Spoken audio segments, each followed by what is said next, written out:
नमस्कार, 24 की खबर देखना आप शुरू कर चुके हैं। मैं आपके साथ कमल कौशिक। आइए शुरुआत करते हैं 24 की खबर की।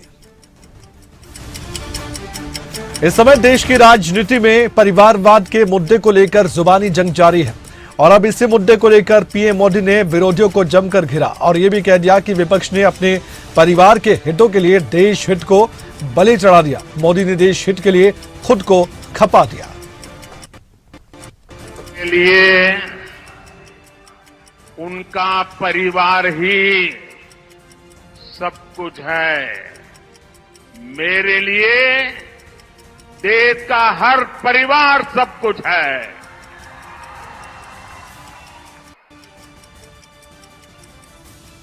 इन्होंने अपने परिवार के हितों के लिए देश हित को बलि चढ़ा दिया। मोदी ने देश हित के लिए खुद को खपा दिया है।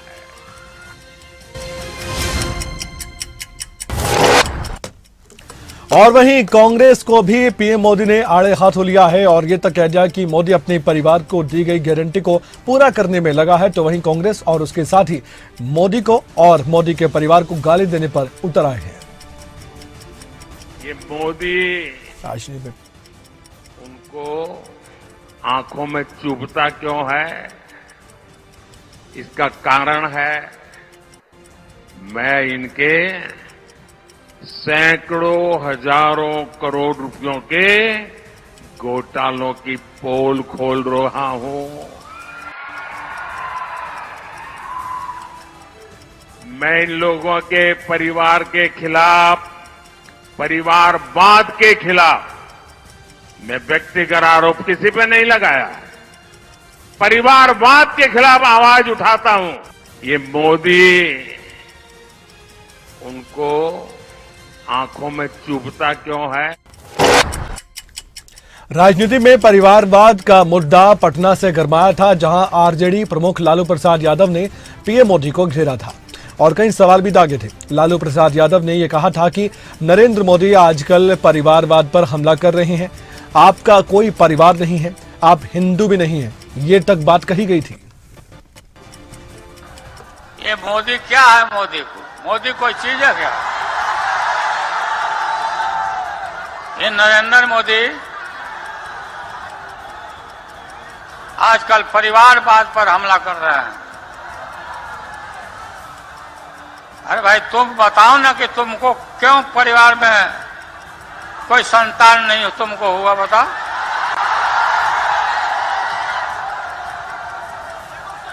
ज्यादा संतान होने वाले लोगों को बोलता कि। और वहीं केंद्रीय मंत्री स्मृति ईरानी ने एक मंच से परिवारवाद के मुद्दे पर विरोधियों को जमकर खरी खोटी सुनाई। उन्होंने बिना नाम लिए लालू प्रसाद यादव को भी घेरा और ये तक कह दिया कि पीएम मोदी ने इस देश के लिए अपने आप को समर्पित किया है। स्मृति ईरानी ने यह भी कहा कि हम मोदी का परिवार हैं। उन्होंने कहा कि ये नौजवान भी मोदी का ही परिवार है। 10 साल प्रधान सेवक के नाते इस परिवार के लिए जो वो भारत कहते हैं, उस परिवार के लिए जूझते जूझते, परिश्रम करते करते आज राजनीति के उस पड़ाव पर पहुंचे हैं जहां इंडिया अलायंस के एक चारा चोर ने ये कहा कि मोदी का कोई परिवार नहीं। आज बड़ी विनम्रता से उस चारा चोर तक अगर नागपुर से आवाज जाए, महाराष्ट्र की, तो कहना चाहती हूं, हम हैं मोदी का परिवार। ये नौजवान है मोदी का परिवार। बोलो उससे, कौन है मोदी का परिवार? और वहीं केंद्रीय मंत्री गिरिराज सिंह ने भी परिवारवाद के मुद्दे पर विपक्षी नेताओं को घेरा। कहा कि 140 करोड़ देशवासी पीएम मोदी का परिवार है। उन्होंने लालू प्रसाद यादव पर हमला बोलते हुए कहा है कि उन्होंने अपनी पत्नी को मुख्यमंत्री बनाया था, लेकिन उन्हें कोई दूसरे समाज का व्यक्ति नहीं मिला था। नरेंद्र मोदी सनातन का अग्रदूत है, ऋषि है, मुनि है नरेंद्र मोदी। जहां तक परिवार का सवाल उन्होंने कहा है, नरेंद्र मोदी का परिवार आज 140 करोड़ देशवासी उनका परिवार है। हम भी उनके परिवार के हैं, ये भी उनके परिवार के हैं। लालू जी, भगवान न करे आप परिवारवाद, ऐसा परिवारवाद किया है, आप पत्नी को जरूर मुख्यमंत्री बना दिए।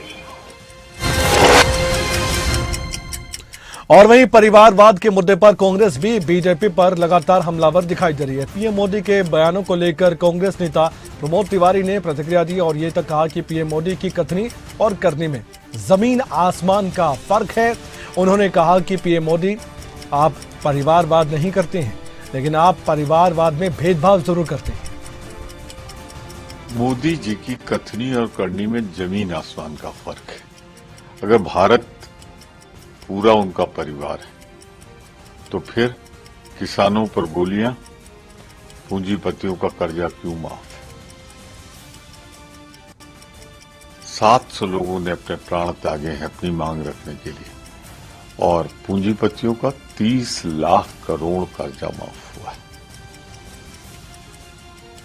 तो ये सौतेला व्यवहार क्यों परिवार के अंदर? दूसरा, एक वर्ग के साथ दूसरा सलूक, एक भाई। विपक्ष ने पीएम मोदी से सवाल किया कि उनका परिवार कौन है, जिसके बाद बीजेपी ने रणनीति बनाई और जनता को पीएम मोदी का परिवार बता दिया। इसी मामले पर नई दिल्ली से बीजेपी उम्मीदवार बांसुरी स्वराज ने प्रतिक्रिया दी और कहा कि हम सब मोदी का परिवार हैं। उन्होंने देश के और विकास के लिए अपना पूरा जीवन समर्पित कर दिया है। हम सब मोदी का परिवार हैं और उन्होंने एक पंत प्रधान की तरह इस देश के लिए, विकास के लिए अपना पूरा जीवन समर्पण कर दिया। एक वक्त था जब गरीबी हटाओ।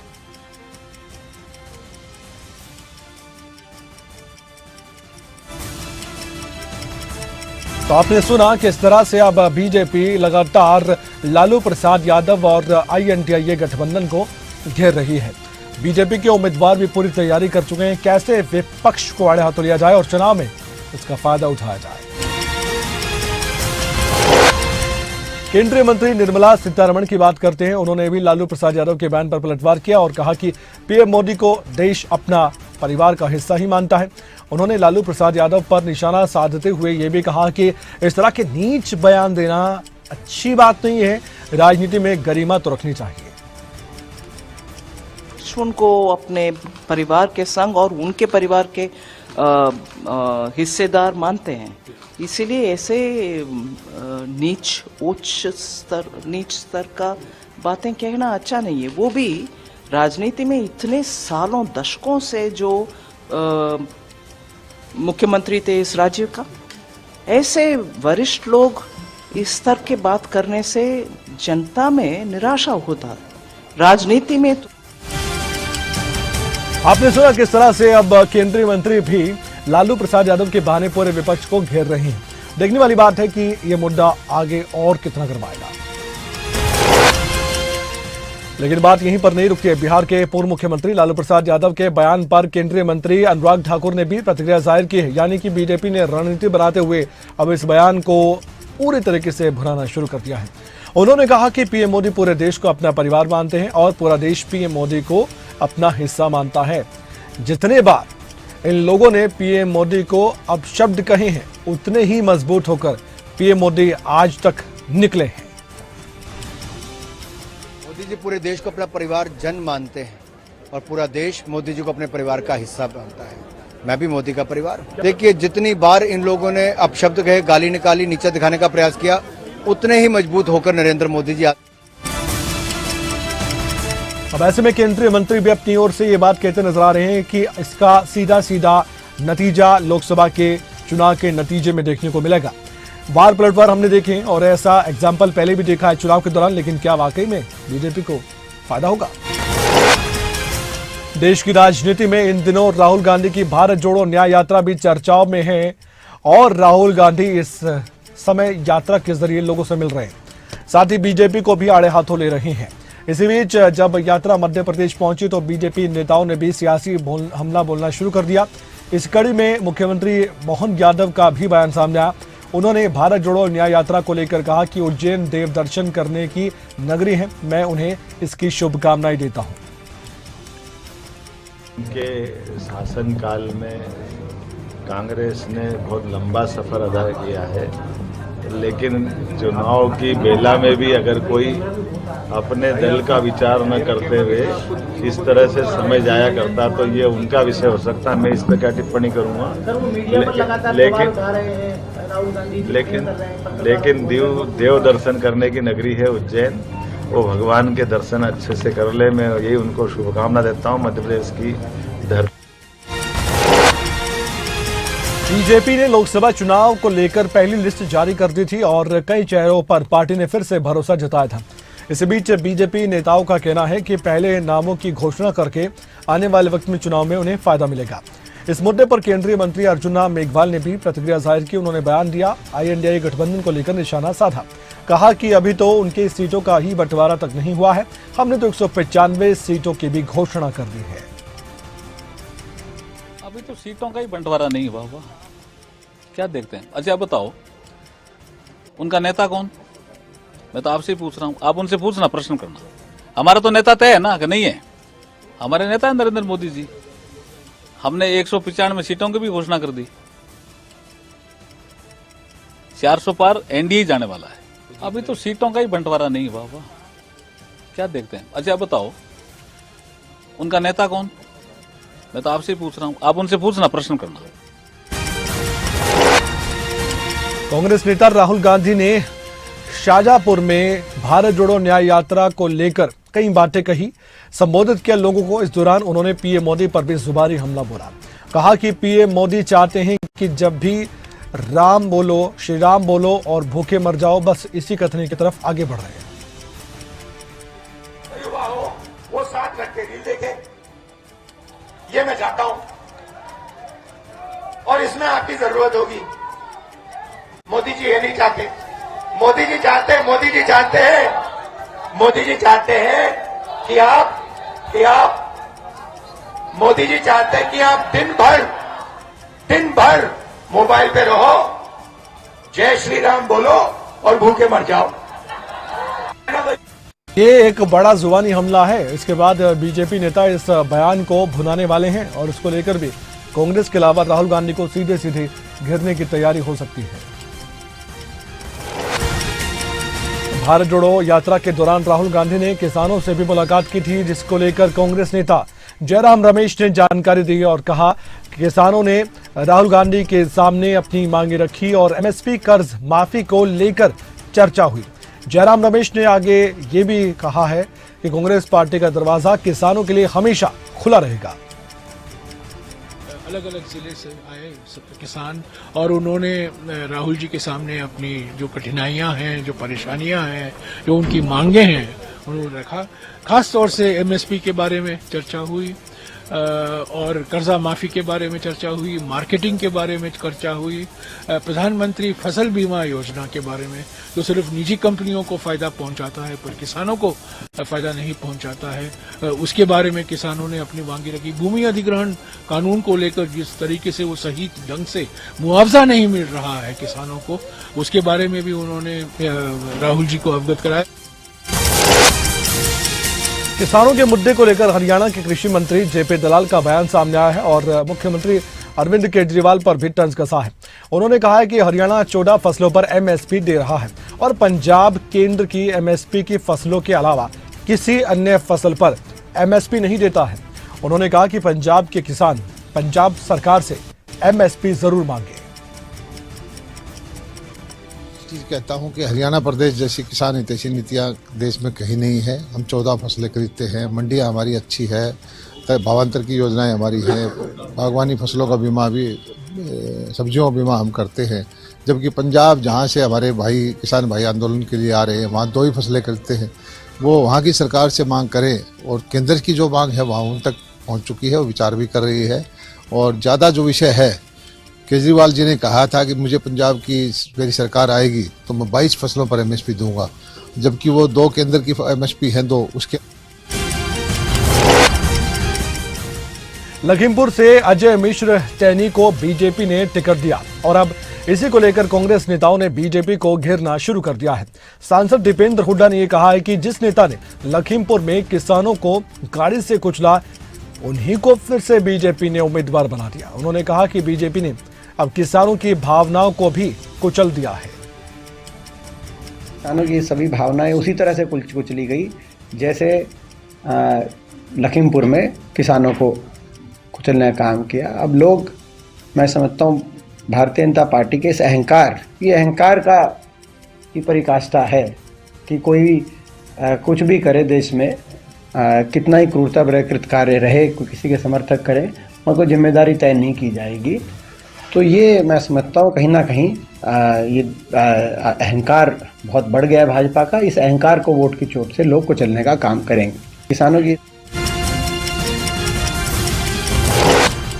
हरियाणा कांग्रेस की कार्यकारी अध्यक्ष और पूर्व सांसद श्रुति चौधरी ने किसान आंदोलन को लेकर अपनी बात कही और समर्थन भी दे दिया। ये कहा कि बॉर्डर्स पर सरकार ने किसानों को रोकने के लिए आतंकियों जैसा माहौल बनाया हुआ है। किसानों ने पहले भी शांतिपूर्ण आंदोलन किया था और अब भी शांतिपूर्ण कर रहे हैं। बावजूद इसके सरकार किसान आंदोलन की आड़ में अपना राजनीतिक फायदा लेने की फिराक में है। उन्होंने ये तक कह दिया कि किसानों के साथ केंद्र सरकार अन्याय कर रही है। सरकार ने तो बॉर्डर्स पे इस तरीके से तैयारी कर रखी है जैसे कोई आक्रमण कर रहा हो, जैसे कोई बाहर का दुश्मन आ रहा हो। क्या आज अन्नदाता किसान अपनी बात भी नहीं कह सकता? क्या अपनी सरकार से वो अपनी बात नहीं रख सकता, अपना हक नहीं मान सकता? इस सरकार के दौरान, इनके प्रशासन काल में ये जो हमारे किसान जो हैं वो उन्होंने सबसे ऐतिहासिक बड़ा लंबा दौर का धरना दिया। क्यों मजबूर हुए? क्योंकि सरकार ने सुना नहीं। हरियाणा के नेता प्रतिपक्ष भूपेंद्र सिंह हुड्डा ने हरियाणा सरकार पर जमकर सियासी प्रहार किए और ये कहा कि बेरोजगारी के कारण नशा बढ़ रहा है। उन्होंने ये तक कह दिया कि हरियाणा आज ज्यादा असुरक्षित प्रदेश बना है। कौन आएगा? कानून व्यवस्था ही खराब नहीं। सर, एक छोटा ट्रेंड और चल गया है कि जो उम्र के 18 साल से नीचे के जो लड़के हैं वो भी शूटर बनते जा रहे हैं। देखिए, नशा, ड्रग और ये कानून की जब बेरोजगारी बहुत हरियाणा बेरोजगारी में नंबर 1 है पूरे देश में, जो कि 2014 तक प्रति व्यक्ति आय में, प्रति व्यक्ति निवेश में, रोजगार देने में, कानून व्यवस्था में, खेल कार्यों में हरियाणा नंबर 1 था। आज आप देख रहे हो बेरोजगारी में नंबर 1 है, महंगाई में 1 है। और मैं नहीं कह रहा, ये जो सोशल प्रोग्रेसिंग इंडेक्स होता है नीति आयोग, उन्होंने कहा कि हरियाणा जो है आज जेडीपी के राष्ट्रीय अध्यक्ष डॉक्टर अजय चौटाला ने कांग्रेस और आम आदमी पार्टी दोनों को ही जमकर घेरा, जुबानी हमला बोला। उन्होंने कहा कि कांग्रेस ये कहती थी अकेले चुनाव लड़ने में हम सक्षम हैं, उन्हें आम आदमी पार्टी की बैसाखी का सहारा लेना पड़ा है। अजय चौटाला ने यह भी कहा कि कांग्रेस 10 साल में अपना संगठन भी नहीं बना पाई है। कांग्रेस ये कहती थी कि हम अकेले लड़ने में सक्षम हैं, उन्हें बैसाखी की ज़रूरत पड़ गई। जो पार्टी 10 साल में अपना संगठन नहीं बना पाई, 3 प्रदेश अध्यक्ष बदल गए, 5 प्रभारी बदल गए, आज तक भी जो संगठन नहीं बना पाई है वो क्या सपन देख रही है। अजय चौटाला के पास मौका था आम आदमी पार्टी को घेरने का भी, कांग्रेस को घेरने का भी। जब हरियाणा के लिए एक सीट के लिए इन दोनों का गठबंधन हुआ तो अजय चौटाला इसलिए भी निशाना साध रहे हैं क्योंकि कांग्रेस और आम आदमी पार्टी एक दूसरे के खिलाफ हरियाणा में कम से कम बयानबाजी कर रही थी, लेकिन अब ऐसा नहीं हो रहा तो मौका विरोधी को मिला है।